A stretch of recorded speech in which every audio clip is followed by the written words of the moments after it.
welcome to Tips from a Non-Biological Mother, a title that makes me sound like a robot. But I have no idea how to word it better, so... Thank you to KiwiCo for sponsoring today's video and giving my son a lot of things to keep him busy today. More on them later. Hi, I'm Jessica. A year ago my wife Claudia and I had a lovely little baby called Rupert through IVF, and today we're going to be talking about what it's like to be the other mother in a lesbian parenting duo. The one who didn't give birth, and in my case also the one who didn't give the egg to make the embryo.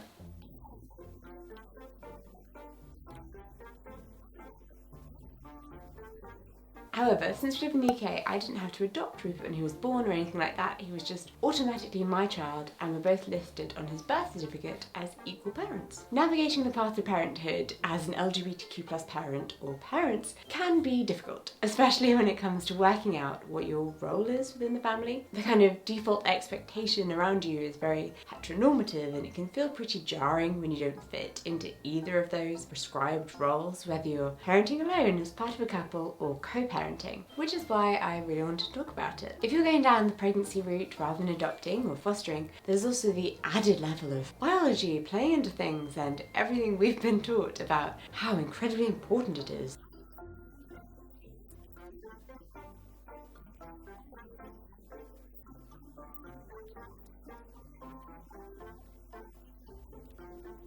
Whether you're the biological parent, the non-biological parent, the pregnant one, or have embarked on reciprocal IVF, you are both parents to your child. Being a parent is about a lot more than just that first bit of the actual making the baby. Yet, sometimes the non-biological mother or parent can feel pretty left out of the parenthood journey, as they're not undergoing the physical change during pregnancy, but still going through all of that emotional changes that all parents go through. It's quite common for friends and family to ask how the person who's just given birth is doing, and ask how the baby is doing, and just completely skip over the other person who has also just had their life completely turned upside down. It's a lot, guys. It's a lot.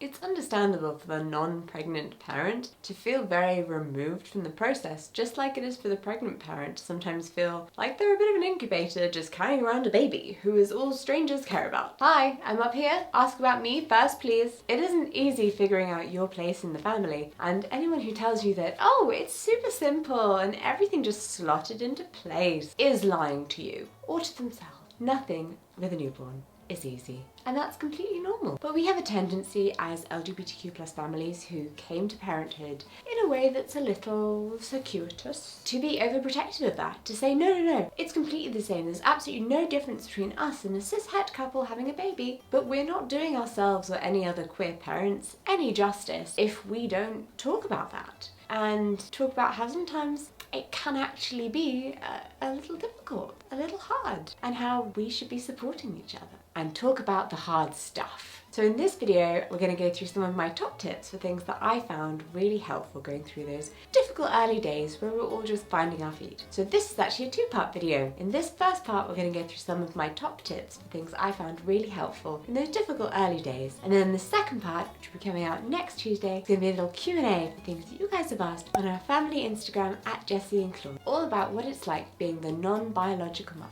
But before we get started, let's talk about today's sponsor, KiwiCo, who have been doing an amazing job keeping Rupert very entertained. KiwiCo is my absolute favourite subscription delivery service. Yes, of all the types of subscription delivery service. They provide STEAM-based activity kits for kids of all ages. The kits empower children to explore, create, learn, and teach real creative confidence. KiwiCo's Panda Crate was designed in partnership with Seattle Children's Hospital, specifically for infants and toddlers aged 0 to 24 months. It is perfect for Rupert, who is 13 months old at the moment. The Panda Crates arrive every other month, with each containing 2 months worth of products and information on how to use it. Yeah, Don't worry, they don't just give you things and then go, enjoy, it'll teach you something. I know, it's a panic. It's a panic. You think, oh my god, it's an educational material? I'm not trained in this. Every single item within the kit has a little card that tells you not only the educational idea behind it, but gives you a little brief overview of how you can use it with your baby, and then a little maybe how you can make it a little bit more complex, how you can continue to use that item over the next 2 months. This isn't a one and done type of item, and I really appreciate that. There are cards within the box that also give ideas on developing your child's interest around the theme of that month. This month, our box is all about maths and counting, but with things that you're going to find around your house. One of the ideas this month was just around cereal, having a little one pass you back and forth one piece of cereal, and then slowly building that up. Can I have 2 pieces, please? Rupert really loves the books that come in each of the crates. They're really wonderful, very versatile, and you can really tell how they have moved up in his development schemes. And this counting themed panda crate is just exactly the kind of thing he enjoys and that we just love to see him exploring. Simply click the link in the description or go to kiwico.com/Jessica50 for 50% off your first box. The panda crate is a really great gift for anyone with a little one, and like my best friend Clara, hi Clara, or if you want to take a small step into Montessori and Montessori kind of things, then this is ideal. So Claudia and I are both Rupert's mothers, but did we have exactly the same experience of motherhood in the first few weeks after his birth? No. Would that experience have been different again had Rupert been my egg grown in her stomach? Yes. I certainly wouldn't have had to sit in a circle of other mothers at a baby group whilst they all discussed the interesting experience of breastfeeding a child that looked like a mini version of themselves with their other half, and I was the only one who was neither breastfeeding nor visually similar to my baby. It was something I really struggled with at the beginning of parenthood, because all of the typical new mum things just didn't apply to me. There was someone else doing them. My wife, the one who gave birth. Our tiny little newborn needed her to feed and be calm. She could put him back to sleep with just the scent of her skin and hold him in the perfect position. Together they were in a cozy bliss of hormones and oneness, whilst I just kind of dithered around them, trying to be useful, emptying the nappy bin and constantly offering snacks. Even really well-meaning relatives had no idea how to talk to me. They would congratulate me and give me books about motherhood that were focused on loving my postpartum body, which is not something that I have. But I'm also not a dad, whatever that means. I felt like I couldn't really talk to anyone about how I was feeling because that was in some way validating lesbian parenting as a whole. Which is a very heavy thing to lay at the foot of a very valid feeling. And I worried that perhaps it would continue on. I mean, would I always feel like this? Would I be the second-rate mum? Oh, spoiler, no. It's okay. Rupert is a year old now, and like all small humans, he has strong preferences, including for which parent he would like to assist him with which thing. Most of the time, it's me. 90% of the time. I cannot eat food in peace anymore. Claudia laughs her head off that I worried in the first few weeks he wouldn't love me as much as her, and now he is my shadow who chases me around the house. But all of this is to say that if you too are in that way, you're worried about not having a biological connection with your baby, that it will in some way be a hurdle to your bonding, whether this is a future baby or one that's already arrived, here are some tips that I found helpful. And obviously these do apply to all parents, even if you share DNA with your child or you give birth to them. It's always lovely to do some extra bonding stuff. Number 1, figuring out your role. This basically means, what are you good at? Do it. In the early days, we worked out that a really nice way to split labour was that since Claude was breastfeeding and thus handling all eating requirements, I would handle all nappy changes and dressing. And it kind of sounds like getting the short stick, but it was actually lovely because I'm weirdly good at changing nappies. Not a skill I thought I would ever uncover. Can I add it to my CV? Unknown. It's a great opportunity to connect, to talk to your baby, to just spend one-on-one time with them. I find that going really slowly and informing him of everything I did, as well as just having a little routine, meant that he was more interested in getting involved and connecting with me than anything else, and we never had tears, and I've never been peed on, so I thought I was getting the bad job. Turns out I was getting the good one.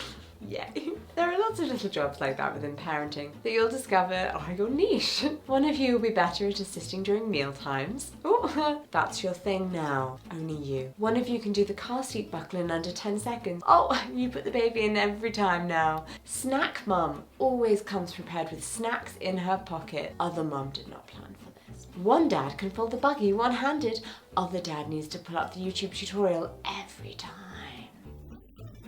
It takes time, but eventually the family kind of settles together and you work out what kind of parent you are and what kind of parent your partner or other co-parents are, and you make it work. Giving birth or DNA just doesn't really have much to do with it. Like, Claudia's Rupert's primary carer, but she's the fun mum, and I'm the one he comes to when he wants a calming snuggle and a story. 2. Choosing a name. From choosing a first name you both love to making sure your baby's last name represents both of you, a name is very, very important and something that matters a lot when it comes to building your own little new family. We went down the route of double-barrelling our surname. I actually already had a double-barreled surname at birth, so rather than add Claudia's name to mine and have a triple-barreled surname, would have been a bit much. I dropped my paternal name. I mean, my dad already has a son, so you know, girl power. And it's really lovely that we have our own little surname that's just for the 3 of us. Number 3, inclusive language and consistency. When we first had Rupert, there was a lot of gently reminding the older people in the family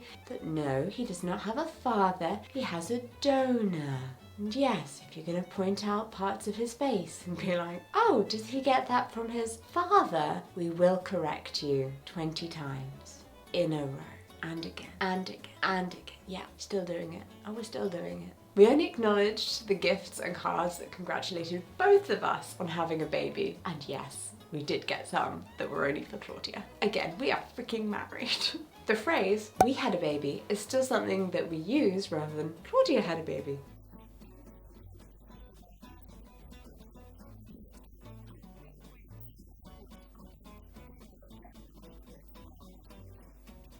When someone in a restaurant says, whose baby is it? And means, who gave birth? Or who shares DNA with this child? We are still going to answer, both of us, and let them walk away in confusion. Because, why would you ask that? And Rupert will always know which side of the family he's directly related to, mainly because he is the spitting image of his Malaysian grandmother, but with Claude's dad's hair, because apparently her genes are just really strong. But that's not something that nosy randomers get to know just because we're an LGBTQ+ family. 4. Communicate. With your partner, sure, but I'm mainly talking about the baby. Before the little one's born, take time to talk to the bump, read to it, play music to it. Research has actually shown that babies in their first few months can recognise a song they heard in utero. So no matter how bad your singing voice is, you just start warbling away pre-birth. And your little one will think you are the best thing they've ever heard, because you're the only thing they've ever heard. Reading with your baby or having another special time of day together is a great way to bond if you're not with them 100% of the time. Rupert and I started reading books together when he was just over 3 months old. We now have 2 set times of the day, in the morning and the evening, where he'll come to sit on my lap and read a story. At other times he'll request a book by signing for it or picking up the one he wants and then bum shuffle chasing me around the kitchen with it until I give in and read it. And there is something really, really sweet now about the fact that he comes and puts his little leg over me, sits on me.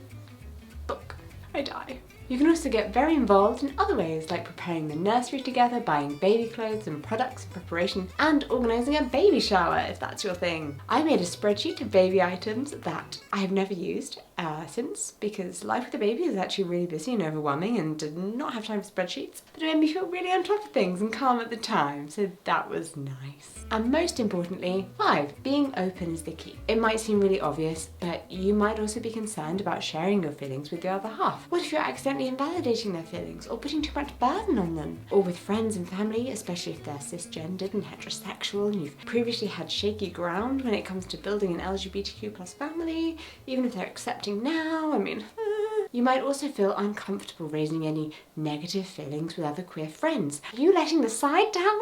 Oh God, how alienating if you're the only one who feels this way. And I mean, that's even without discussing just how difficult being the non-biological parent is when you wanted to carry yourself or you had other fertility issues.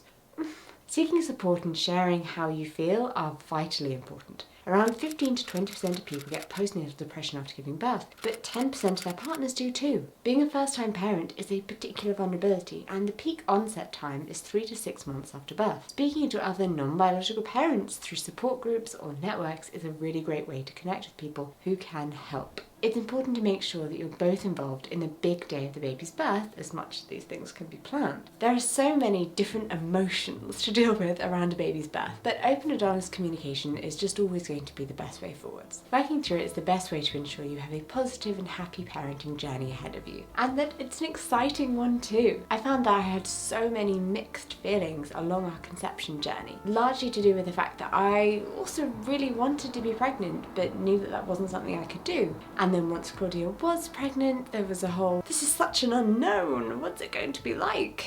And in the first few weeks after birth, I worried about, was I just kind of third wheel here? Like, what's going on? You guys are you're a great little team, do you even need me? But by 6 weeks in, it didn't matter so much. By 3 months, we were very much co-parenting. 6 months, he became completely obsessed with me, and I was the only person he wanted to sit next to him at all meal times, and has ever since. So I have not eaten in peace for 6 months now. I say like it's so annoying, but I love it. But also would kind of like to eat a warm meal. It's totally understandable to have lots of emotions going into becoming a new parent. But being a parent is about so much more than whether or not you've given birth to this baby, or whether or not you provided DNA for this baby.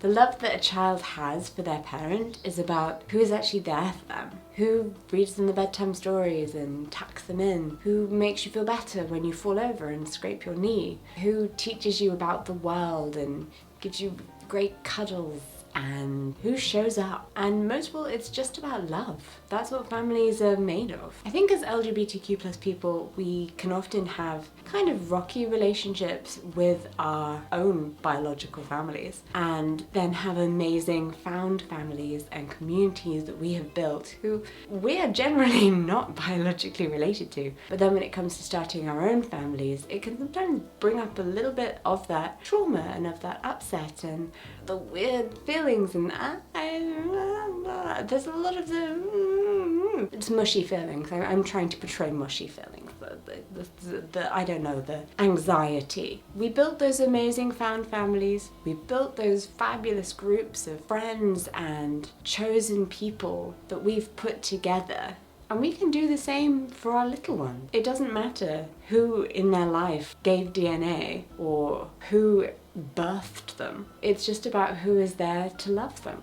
And that's a really beautiful and wonderful thing. A big thank you for watching this video. I really hope that you've enjoyed it. If you have any other tips that you would like to include, please drop them in the comments down below. A really big thank you to KiwiCo for being today's sponsor. I love their boxes, and Rupert does too. If you'd like to get your own, then click the link down in the description. Just go to kiwico.com/Jessica50 for 50% off your first box. Also makes a really good gift. I'll be back on Tuesday with part 2 of this video, a Q&A about being a non-biological mother. Thank you so much for giving me your questions on Instagram. Remember to follow me over there at Jessica Out of the Closet and at Jessie and Claude, which is our little family account, to keep up to date with us. And don't miss out when I'm asking for questions. See you then. Bye bye.